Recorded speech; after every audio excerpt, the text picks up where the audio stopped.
A brief comment before this episode of Inspired by Yarra gets underway. And that is to note that this conversation was recorded well before COVID-19 was impacting our community, our nation, and indeed our world.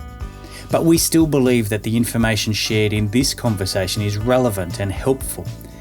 And so we wanted to bring it to you despite the current challenges that we're all experiencing. In fact, given the call for physical distancing that we're hearing and adhering to right now, I believe that it emphasises all the more the need for social connection. And so with that in mind, I encourage you to consider sharing this episode and others from our growing library of conversations with Yarra old grammarians here at Inspired by Yarra. Take care, look after one another, enjoy this conversation, and now on with the show. Well, hello and welcome to another episode of Inspired by Yarra. This is a podcast created to enhance, connect and inspire the Yarra Valley Grammar community and beyond. So wherever you're listening from today, I want to thank you for tuning in. My name's Paul Joy and it is my delight to share with you another conversation that I've had with a YOG, a Yarra old grammarian. We'll track through some of their memories of their time here at school and how that has impacted on their life beyond the school gates. And in fact, we're going way back, way back to the very beginnings of this school. David Robb from the class of 1971. He was amongst the first cohort of Year 7 students. And the school literally grew with David and his peers. So when he was in Year 8, he was the oldest in the school amongst his cohort. When they moved to Year 9, they were the oldest year level in the school, and Year 10 and so forth. So all the way through their schooling experience, they were the eldest. They were the leaders of the school. It's interesting to notice the influence that this experience of his schooling at Yarra Valley Grammar has clearly had an influence on how he interacts with people, seeking to lead them and get the best out of people even today, whether it be through sport, through business, through leadership and management. This conversation is one that I know you're going to enjoy. Continue to share it. If you love this episode as much as we do, please pass it on to others who also you think will get some value out of it. Enjoy this conversation with David Robb from the class of 1971. David, welcome. Thank you, Paul. David, where are we welcoming you from? Where are you situated right now? Somewhere in the world, within Australia, within Melbourne, Victoria. Maybe you're actually downtown, just round the corner from Yarra itself. No, not quite, Paul. I'm in Perth in Western Australia, sitting in my study. So all very normal. And I wonder whether you might even tell us what attracts you to WA? Why are you in WA? Well, in my life, my family moved backwards and forwards between Melbourne and Perth a bit with my father's work. So I did part of my primary school in Melbourne and part of it in Perth. I did all of my secondary schooling in Melbourne at Yarra Valley. And then I did some uni in Melbourne and then finished in Perth. And then I moved back to Melbourne when my wife and I were first married with my work. So I sort of probably have spent roughly half of my life in each place, I would think. But Perth is very definitely home now, and my wife and I have been married for 40 plus years and we have 8 grandchildren. Our 3 daughters and 8 grandchildren are here with us in Perth. So yeah, this is home for sure. Right. How many times in all of those journeys to and fro have you driven from Melbourne to Perth? Yes, 3 times, I think. Twice before the road was sealed, which was quite an adventure in those days, and without air conditioning, and back in the day as it was, Paul. So we all have tales of great hardship when we were youths, I'm sure. But no, I've done it many times. I love our country, and I love what it has to offer when you're away from the cities in particular. Yes, yeah, very much so. You did mention there as you were tracing your journey from Melbourne to Perth and Perth back to Melbourne and so on, you did actually mention that most of your, in fact all of your secondary schooling was in Melbourne at Yarra Valley Grammar. You were a foundation student, so you came into Yarra at year 7? Yep. And can you describe, as best you can remember, what sort of buildings were there? Were there big trees, little trees? Was there an oval? Was there a driveway? What can you remember of those early days? Well, I think the early days for me, Paul, actually started with a conversation with my parents about where I wanted to go to secondary school. And we lived in North Ringwood, so on the back of a place called Luffenans Hill, which was then dirt roads and houses that were being carved out of the bush, and topical these days, forest fires over the road and so on. But I remember a conversation with them about whether it was to be travel in to the CBD, go to Scotch College perhaps, or whether the new school that my parents had become quite enthused about was to be, we would give Yarra Valley a go. It was closer. I think my parents were really quite excited about the fact that it was brand new. And anyway, in the end, I decided I would go to Yarra Valley. And I knew what a sacrifice it was for my parents, as it was for many, financially. So I wanted to make a good go of it. I went from Norwood Primary School. I think there was one other boy who went from that school to Yarra Valley. And yes, it was pretty sparse, frankly, Paul. There wasn't a lot of green except the big bush block down the back. It was fairly bare. And it was built around us, really, as I look back on it. I think the parents all lent a hand. Students had working bees, parents had working bees. The whole community was associated with the school quite intimately, I think, compared with what you might see in more established times. And of course, back then you started with one cohort at year 7, and gradually the school grew. Then as you became year 8s, you got a new group of year 7s, and gradually, sort of year on year, the school expanded.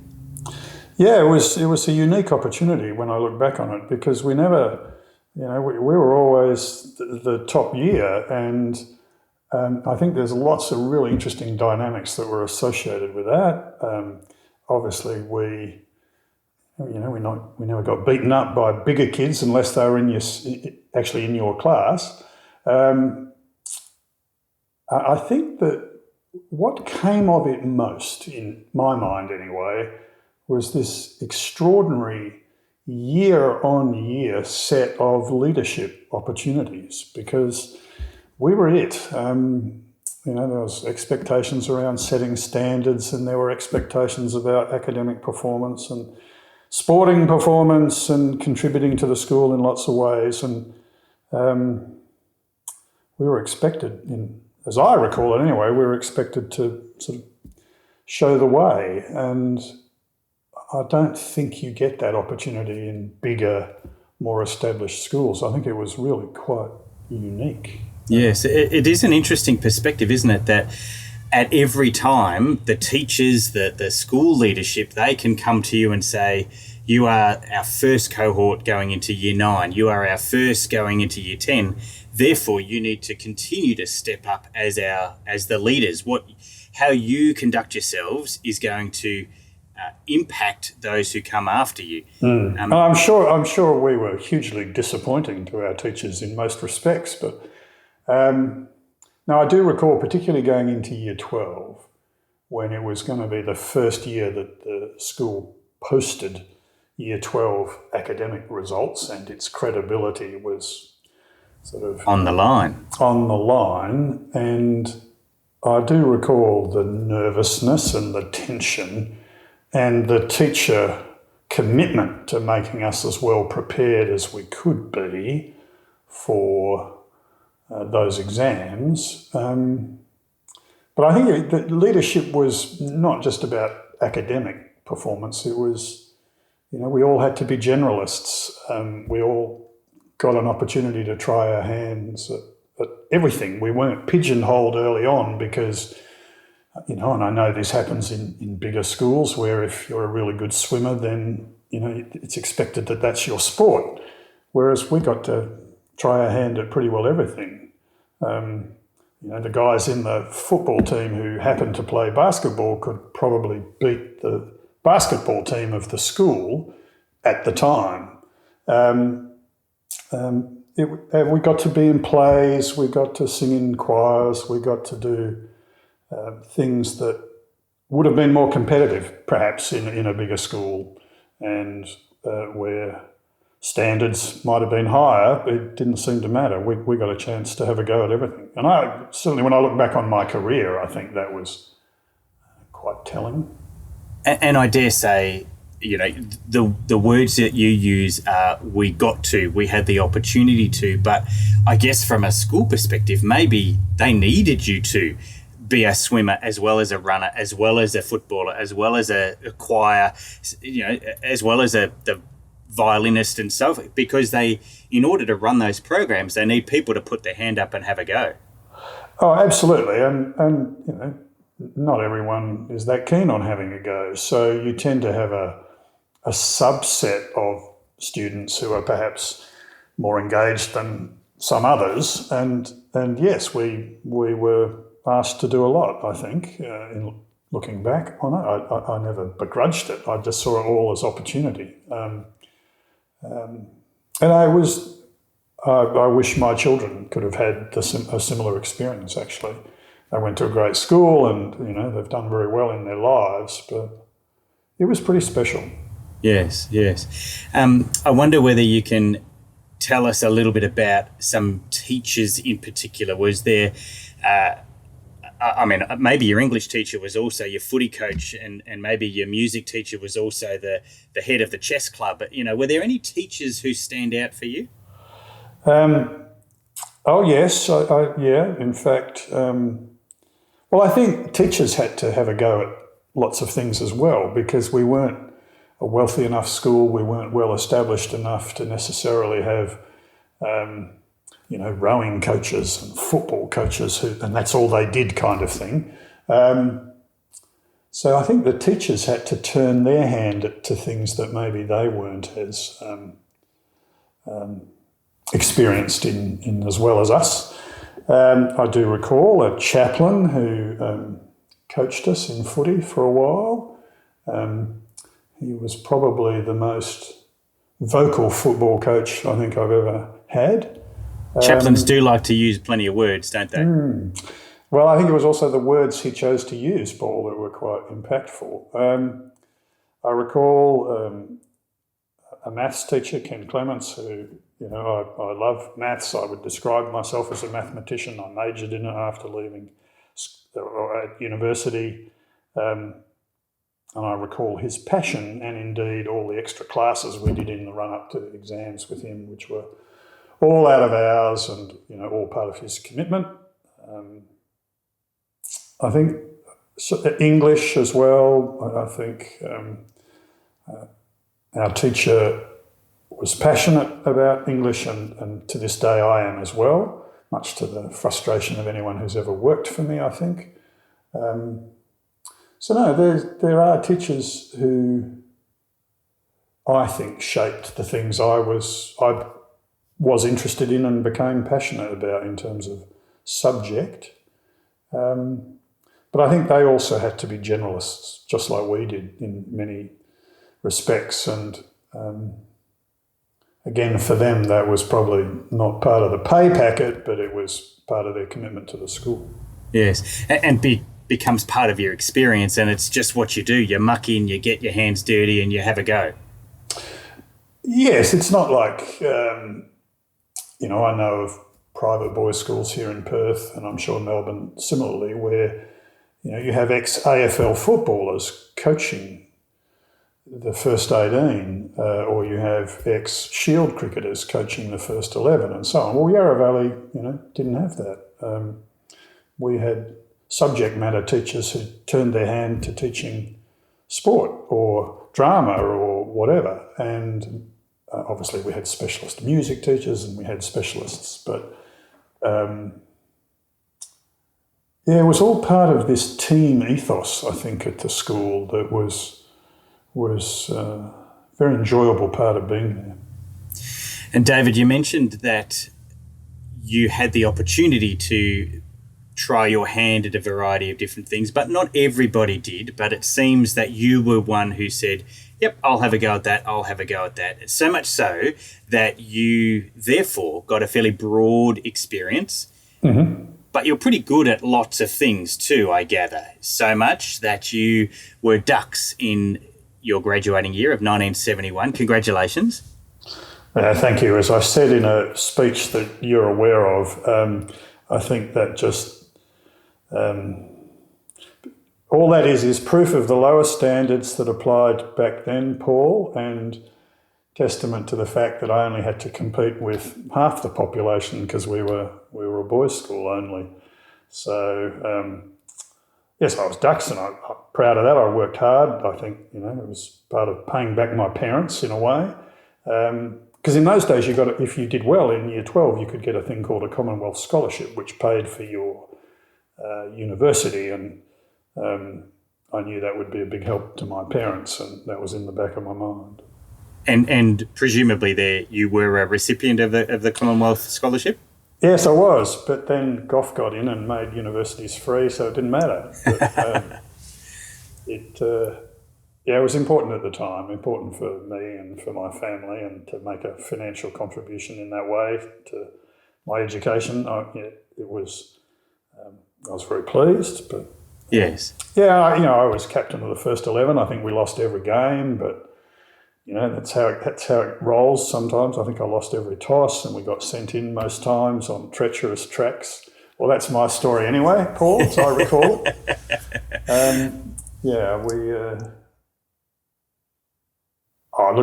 I think I'm a great believer in being a generalist. I've used the analogy, given a choice, I would rather be conductor of a provincial, pretty average orchestra rather than be lead violinist in a world famous orchestra.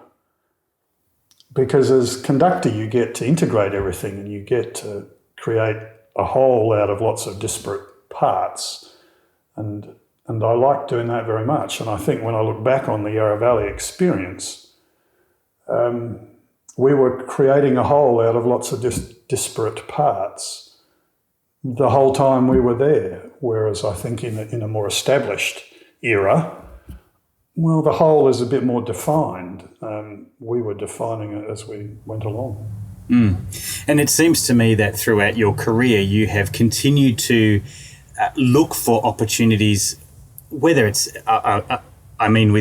with all due respect, you're not just filling a hole, but you've had a variety of different experiences and you've put your hand up for a range of different opportunities and roles. And when you left Yarra as Ducks, and mind you, you were very humble about that, but I would say and observe in my experience of schools, and certainly 10 years or more at Yarra, often the students who do really well, who perform really well academically, are in fact often the same students who have had a go at lots of different things. They're involved in lots of different things, and your nature led you to that. The opportunity led you to that. Students still find, I think, that is a great way to perform academically, is also to be part of many other areas of school life.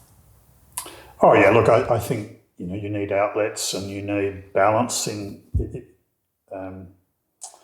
your life, and certainly at school, the sport was a really important outlet for me, and lots of my mates at school were the same.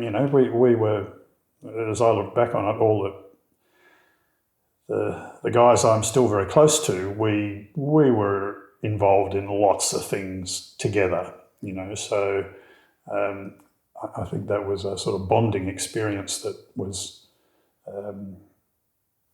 powerful, because we were all having a go at lots of different things, and some of us, shone more in some areas than in others, and equally, the shoe was on the other foot, in other ways. So,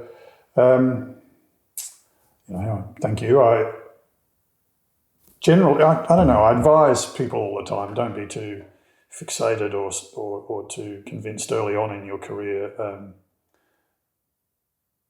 where it might take you, because I think life's very unpredictable, and it's a force for good for you as an individual if you keep yourself open to opportunities. And I had lots in my career, and they were often just put in front of me, and I said yes, and I had a supportive wife and family, and so we traipsed around the world, and we had a great time.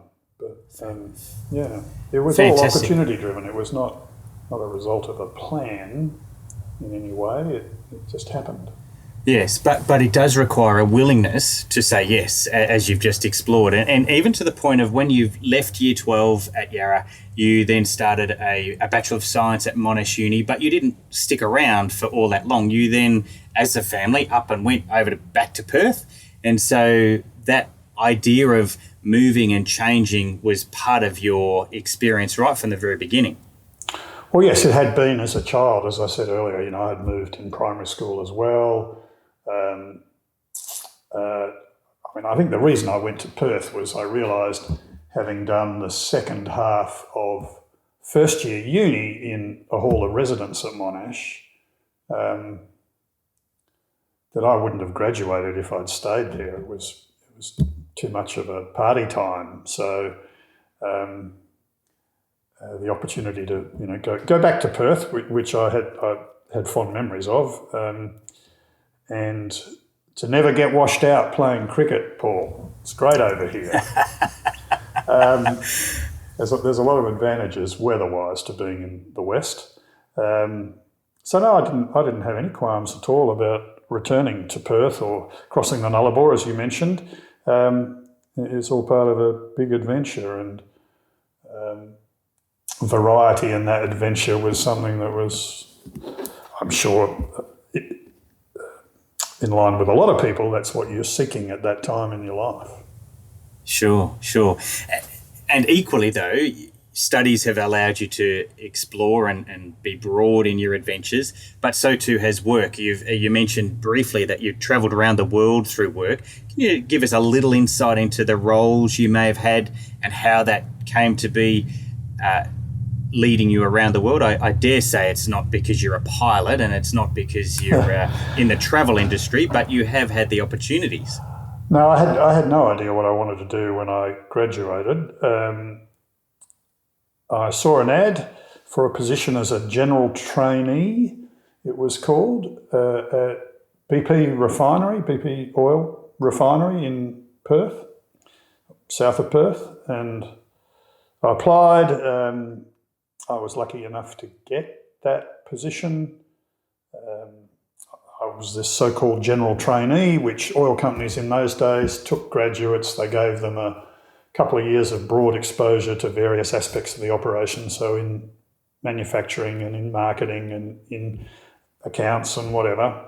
And then I got posted to Melbourne, where I worked in human resources. So I always say to people that I started my career in human resources, but then I escaped and moved into marketing and ended up in the US running parts of the business there, and then ended up in South and East Asia running the marketing and market entry activities in South and East Asia, based in Kuala Lumpur. Then for family reasons wanted to get home. Didn't know how to do that. I'd kind of outgrown positions in Australia with BP at that stage. Applied to lots of companies for lots of positions whilst living in KL, didn't get any of them. But then got a job with Wesfarmers, which was a real stroke of luck. and started with them in a job called General Manager Special Projects, which is the title you normally get when you're on the way out, not when you're on the way in. But and then I had a terrific 10 years with Wesfarmers, and then 10 years running a mining company. So 40 years all up, 20 with BP, 10 with Wesfarmers, 10 running my own show. So if we just look at the highlight, those key points there, BP, Wesfarmers, and then your own mining company, there's some pretty substantial roles and some organisations to be very proud to be associated with. And we could look at, this might be overstating it, but we could look at the glamour to that. We could look at the prestige with that. But I actually want to go back to something you just mentioned. When you were in KL, Kuala Lumpur, you applied for lots of jobs and was not accepted for lots of jobs. So I want to talk for a moment about, even though your career highlights success and managing director roles, and they are, the top of the tree, if you like, I want you to consider if you might explore what it is to, dare I say it, miss out, to lose, to fail, to what do you do in those moments when you're applying and you get knocked back again and again and again? Right, yes. I think resilience is really important in life. I do worry about lack of resilience in youth today. I think pressures on youth are very much greater, and those pressures are contributing to a lack of resilience compared with what perhaps my generation had. And I perhaps could extend that to say my parents' generation in turn were more resilient than mine. We lost a lot at Yarra Valley. So, resilience was built into the formula, I think. As I said, we lost every single cricket match we played. And I think it part and parcel of going with this generalist theme and trying lots of different things that we've covered, Paul, is inevitably you're not very good at some of them, but you've had a go. And you learn to deal with that. You learn to say, well, okay, that didn't work out, but there'll be something else. Perhaps it fosters a degree of optimism that the next opportunity will be the one that pays off. I don't know. Certainly I'm an optimist, and whether Yarra Valley was part of that's hard to say. How much of it is family and friends and other factors, but I think everybody has lots of setbacks. Mine were pretty minor, they're to do with career. They're nothing to do with family or health or much more important things in life than whether your career is going well. And yes, you're right, mine, I think if shareholders only knew how inexperienced and incompetent we were at times in doing what we were doing in these big jobs at young ages, they'd be horrified. But BP's view was the only way you're going to get the breadth of experience you need to hold the top jobs is you have to move pretty quick through jobs and across countries and take opportunities as they're presented. And I did that before deciding that I'd had enough of the expat merry-go-round and it was time to go home. Mm. We're speaking with David Robb from the class of 1971. And David, you are a self-confessed optimist. Mm-hmm. And that might show itself up because I understand that you are currently a director of the Melbourne Football Club. Does it require a fair dose of optimism to be associated with the Melbourne Footy Club? Yes, well, Paul, as we've been discussing, optimism and resilience in equal measure, I think. So optimists in 2018 and resilient in 2019, and we're back to being optimists again because it's 2020. All right. What have we got to look forward to with Melbourne? Look, I think we hope we know, where things went wrong last year, and we hope we've put in place changes to address those things, and we'll see how we go. Everyone's a winner at this time of the season, Paul. That's right. That's true. Very true. So we no, haven't lost a I'm- game yet. No, we haven't. I used to be in the cheer squad in my Yarra Valley days, in what I've referred to as the duffel coat and desert boot era, when we had to fight our way in and out of ovals like Glenferrie and Victoria Park and Princess Park and so on as a cheer squad. I was in the cheer squad, used to go into the MCG on a Thursday night to make the run-throughs, which were then only about 6 foot wide. They're not the engineering marvels. They were not the engineering marvels that they are today. They were, however, still made out of crepe paper and sticky tape, were they? Yes, absolutely. The fundamental method hasn't changed. Just I think quantity of sticky tape's a bit more now. So no, I'm a demon, diehard, tragic. But I think we're on the right path, Paul. You just have to build success layer by layer. You'll have your ups and downs, but I think the trajectory that we are on is the right one. When I started out as a director and I was talking to people about success, and I was told, well, it's like real estate is location, location, location. Well, football is list management, list management, list management. And I think we've got a good list, and if we can keep them together, then we'll have a good shot at it. You're also involved in cricket over in WA, and you've referred to cricket, your own pursuit in cricket. Do you still play, or do you tend to? No.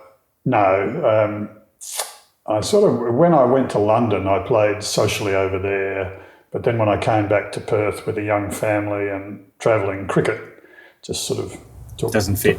It took too long, really. I made a football comeback, which lasted a couple of games until I did a knee, and so as a result of coming down on the bottom of the pack instead of the top of the pack, which you might have hoped you would do. Like I said, that's optimism for you, is to make a comeback at the age of 30 or something to amateur football. But yes, I'm involved with the WA Cricket Association Foundation on that board. I'm in a fortunate position, Paul, where I can sort of pursue things I'm passionate about, like education and sport, rather than continue in a corporate role. I get great enjoyment out of these other passions. Fantastic. And I know you mentioned, as far as at least a sporting club, it's about list management and the I guess the players you can put out on the paddock. But within sport, and as you say, your own interest in education, I wonder whether you might comment, and I'm thinking of a particular successful AFL footy club at the moment who the last couple of years have been at the top of the table, and they would talk a lot about culture. And I wonder whether culture whether it be the corporate organisations you've been part of, the sporting pursuits that you've been involved with, at least at management and board level, and whether it's indeed in education as well. Can you speak about culture and the importance of that? Well, I think, we read almost every day in the paper about breakdowns in culture in organisations, be it large Australian corporates or internet companies or sporting clubs or political parties, you name it. Culture is clearly at the heart of both good and bad outcomes, I think, Paul. I certainly saw my job as a CEO as being focused on ensuring the culture of the organisation that I led was one that I was happy with, that reflected my values and those of the board, and that hopefully had some attributes to it which would, facilitate success. I think my proudest cultural achievement is that I'm part of a very tight-knit family. We see one another regularly. As I mentioned earlier, we've got 8 grandchildren now, and that family culture, which I think was part of the early days of Yarra Valley in a broader scale, is one of the best things in life if it's going well. And you have to work hard to achieve it and to sustain it. But I think culture stemming from values and stemming from family is one of the reasons we're here, Paul. If you ask, big philosophical questions about, why are we here, then surely family's a big, in my mind anyway, a big part of the answer. And Yarra Valley had that family feel in the early days, certainly. It was multi-dimensional and it was all hands on deck most of the time. It was a great part of my experience there. One of the privileges that I have from time to time is to be involved in a wedding ceremony, and I was part of a wedding just 2 or 3 days ago, and had the privilege of marrying a staff member of our school, and one of the things that you just mentioned then is something that I try and express to the couple, but also to those who are gathered around. A marriage is like a partnership that continuously requires work. Family is the same, as school culture is the same. We've got to keep working at it and keep being committed to it, and you've got to choose to do that every day. Yes, you do. And I think hand in hand with it is this concept of organisational or family alignment. If everybody's not in the same boat, if everybody's not pulling in the same direction, it's almost impossible to achieve success. Success is hard enough to achieve when everybody is aligned and is trying to achieve a common goal. And as soon as you get divergence from that, it makes life almost impossible. And as I mentioned earlier, for example, the support I had from my wife in travelling around the world and being away from her family and with a young family of our own, if I didn't have that alignment from Jan in relation to what we were trying to achieve together, then it wouldn't have happened. So I think one key aspect of leadership is this issue of creating alignment and frameworks so that people can understand what the game plan is, why are decisions taken the way they are, what are we trying to achieve, how do we measure it, all of those things. That's what the conductor of the small provincial orchestra has to do, Paul. Lead violinist only has to worry about, their own performance, pretty much. That's an oversimplification, but let me put the question to you this way. Would you rather play in an AFL premiership or win a green jacket at the US Masters? Well, for me, it's easily the former, because you've got all these teammates to share the result with. You win a US Masters, you've got your caddy, and that's, plus your family perhaps, but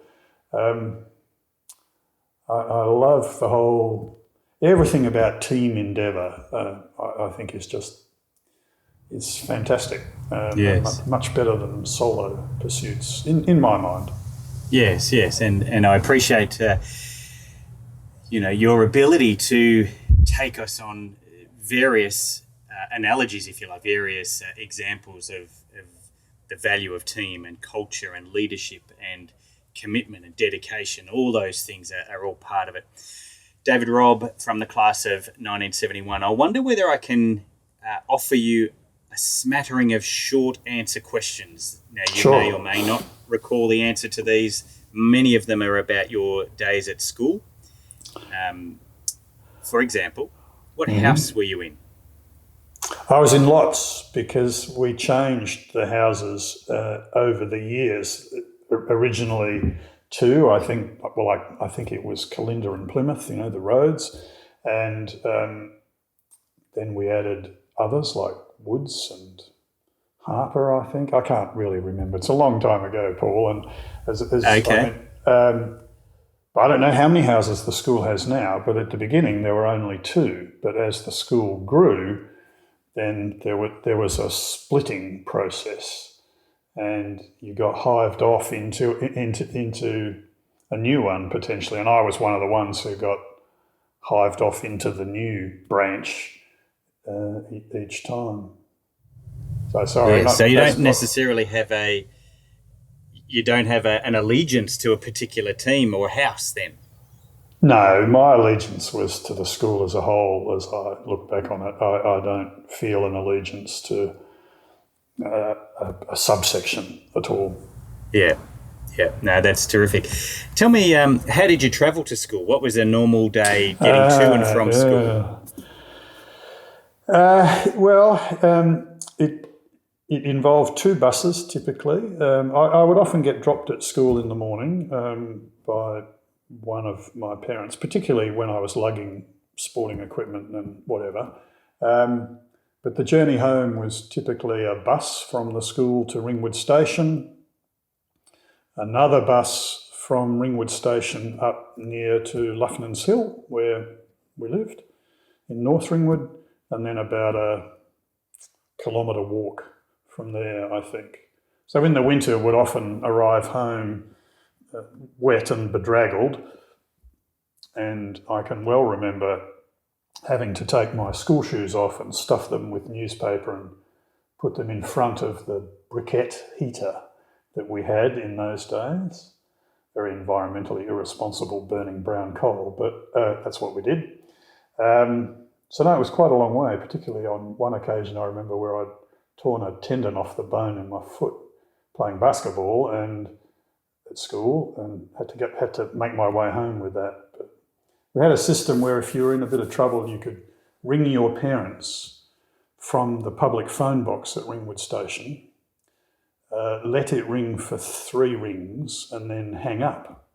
And my parents knew that was a signal that I was asking to be picked up, because I didn't have any money to put in the phone box. So that was how we signalled that we would like a lift, please. And then you just crossed your fingers and hoped someone came. So it was getting home particularly, because that was the time of the day when my parents were both working. It normally involved 2 buses and a bit of a hike.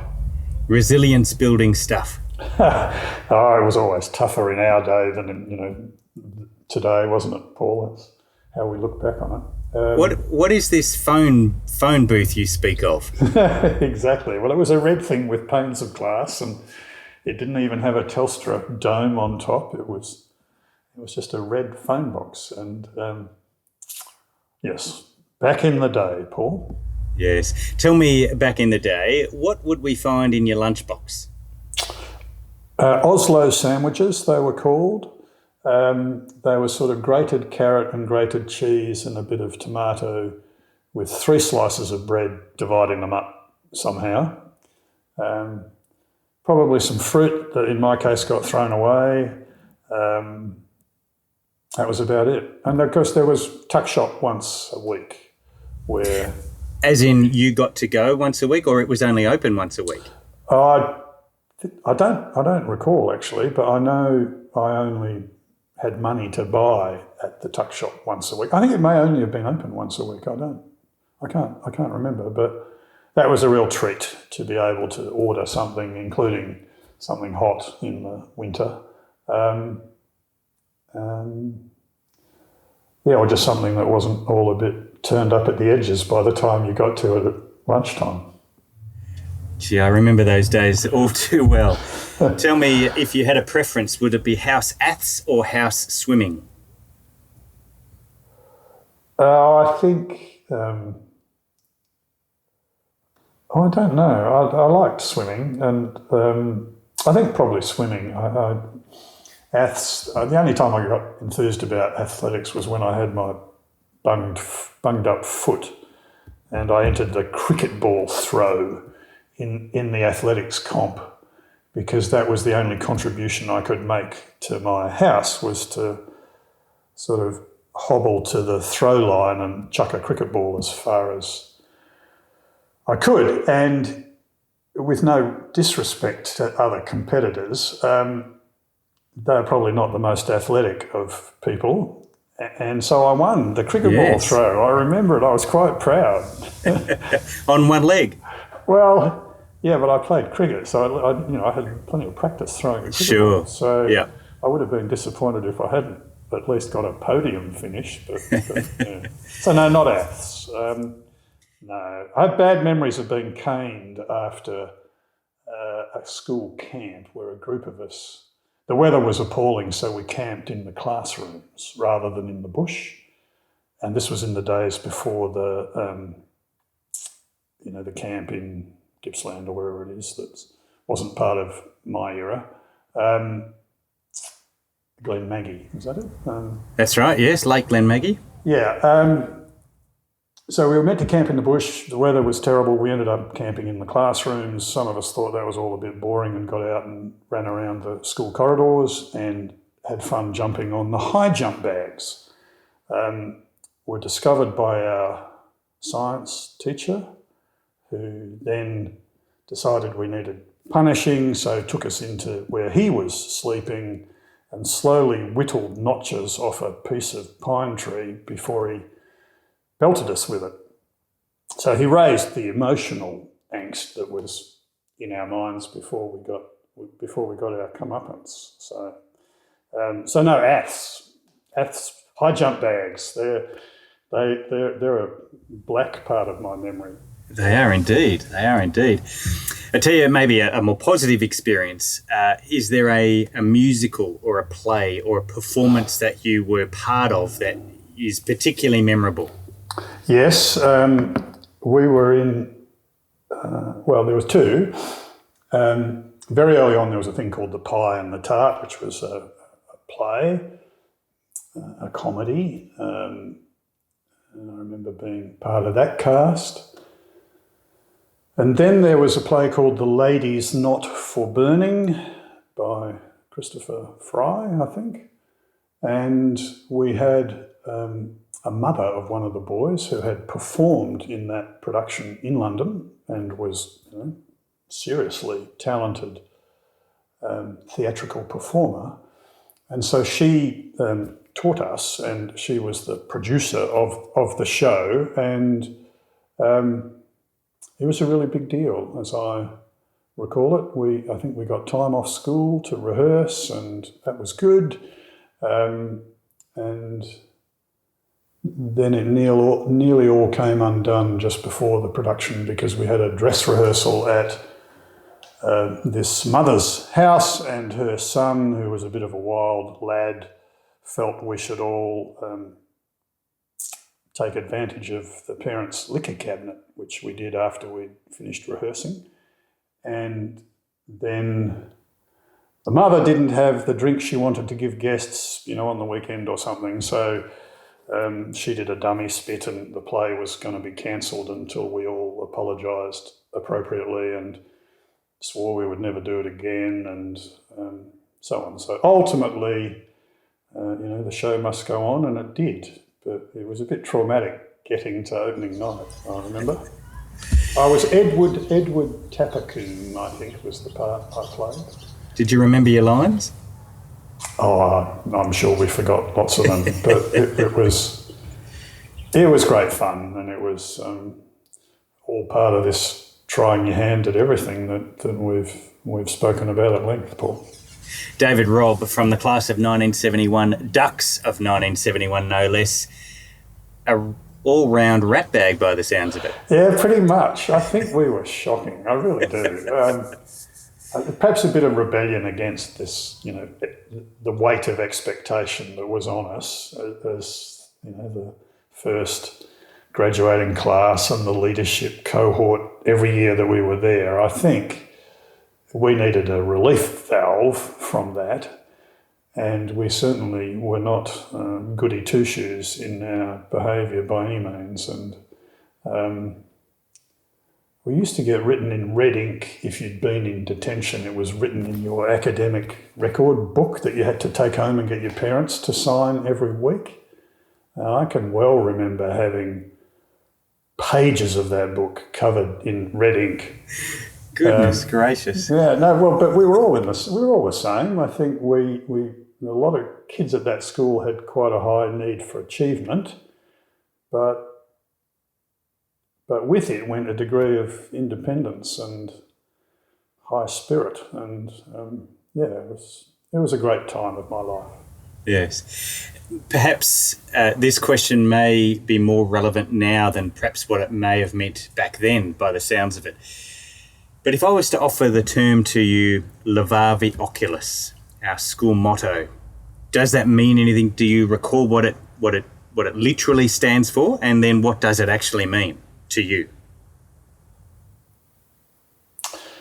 Well, I think like most school Latin mottos, there are various definitions, Paul. I think I have lifted up mine eyes. You have. Well, that's as I recall it in that tense. Presumably, I did Latin for 4 years, but can't remember any of it.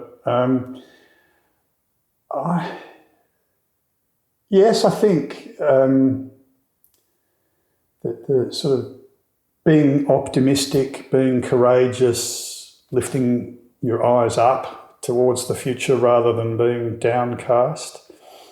I think they're all powerful messages, Paul, and certainly,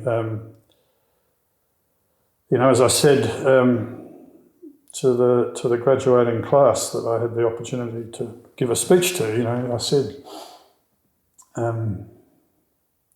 it's really important, I think, to be optimistic and curious and courageous in life's choices. And I think Yarra Valley's motto is entirely consistent with that. Mm. David, you've been wonderfully generous with your time. I've just got one or two final questions as we seek to round up. And one of them is throughout whether it your schooling success, whether it be throughout your career success, whether in that time you've developed a habit or a ritual or a rhythm or routine that has stood the test of time, that you still, perhaps even now, you still have certain things that you like to have part of, whether it be a regular daily routine or whether it be a sort of a weekly or an annual rhythm that you work with? Is there any insights in terms of getting the best out of yourself? Unfortunately, no, Paul.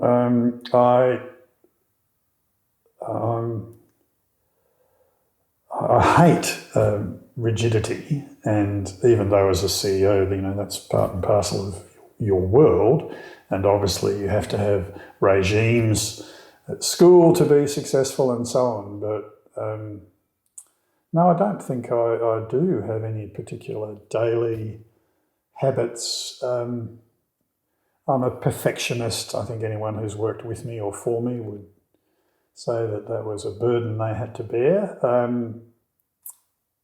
But other than that, no, I don't really. I feel frustrated if I have to, do the same thing every day or go to the gym at the same hour 3 times a week or have a routine that is that well entrenched. To me, it's the antithesis of the opportunism and flexibility that we've spoken about. So, and in semi-retirement, that you have, the ability to indulge that very much so. And that probably offers us some insight into perhaps the way that you have been able to etch out a career that you have, where you've been open to possibility and opportunity and had enough freedom to say yes when it mattered. Yes, and again, as I mentioned earlier, without Jan, my wife's willingness to say yes also to these opportunities as they came along, none of it would have happened. Yeah, absolutely. I think being opportunistic, being curious, being optimistic, and then stepping through a door when it opens in front of you rather than agonising about that decision too much. It's a great advantage in life if you can go through life doing that, I think. Yeah. Which almost makes my next and final question negligible, because my question was going to be, what are you anticipating? What are you looking forward to? What have you got planned in the next, 5 years? Do you plan that far ahead or not? Well, I do. I'm certainly planning a Demons flag within the next 5 years, Paul. Okay. You did talk a lot about optimism. Yeah, thank you. All football supporters are optimists, I think. Aren't we? We must be. And fierce critics in equal measure. True. So, yes, I'm planning on being at the G for a Demons premiership. No, I think, obviously, I have a 5-year holiday planner with friends. We have a spreadsheet that stretches out 5 years in front. It used to have a holiday together, say to Europe or, on a hike or something, or in a 4-wheel drive. And we used to have one every 2 years slotted in. And then it was every year, and now it's 2 per year. So there's the John Donne, I think it was, metaphysical poet, who there's a line from one of his poems, as I recall it, about he's trying to woo a lady, and he says, "But at my back." So, no. "But had we more time, dear, this coyness would be no crime." He's trying to woo her, and she's resisting. But he says, "But at my back I always hear time's winged chariot hurrying near." So as you get older, you hear time's winged chariot at your back a bit. So I think the only plan really, Paul, is to pack as much in as we can. Sounds like a pretty good goal to me. And yeah, well, it's working so far. We're quite happy with what it's producing. Fantastic. David Robb from the class of 1971, my absolute final comment or question is, what question did you really want me to ask that I haven't asked you? Oh no, you've done a superlative job, Paul. There's absolutely nothing really I would say. In summation, I think I didn't. In having that conversation with my parents about which school to go to, I don't think I realised how pivotal a conversation it was. But it proved to be one of the best decisions of my life, and I'm very grateful for my time at Yarra Valley, and to be there when we were was such a unique opportunity. I think we were a very, very fortunate group who were that group of foundation students. David, many would join me in saying thank you to your parents for the decision that they allowed you to be part of as well, for you to be part of the history of Yarra Valley Grammar as now a proud YOG, and one whom we also are very proud of. Certainly somebody who has been inspired by Yarra, and as you've shared your stories today and have had some contribution back into our current school life, continue to be an inspiration to Yarra. So David Robb from the class of 1971, we thank you so much for your time and your generosity and sharing your pearls of wisdom. Thank you. Thank you, Paul. And that wraps up another episode of Inspired by Yarra. And I hope you found this conversation with David Robb fascinating. Hasn't he been on a journey, the twists and the turns, the ups and the downs, and the challenges of being a foundation student and the expectations that the school community had on that particular cohort? I think certainly has influenced his role as a leader of people today. And he continues to have an impact on the wider world for the greater good. Hope you enjoyed the conversation. And look, please stay in touch with us here at Yarra Valley Grammar. We've got a number of ways that you can stay in touch. Head back to the website www.yvg.vic.edu.au/community, and you can see a whole range of different things that we've got going on. Take care, look after yourself, and I want to encourage you to get out there today with intentionality covered in your own personality to go and make a positive impact in the world around you.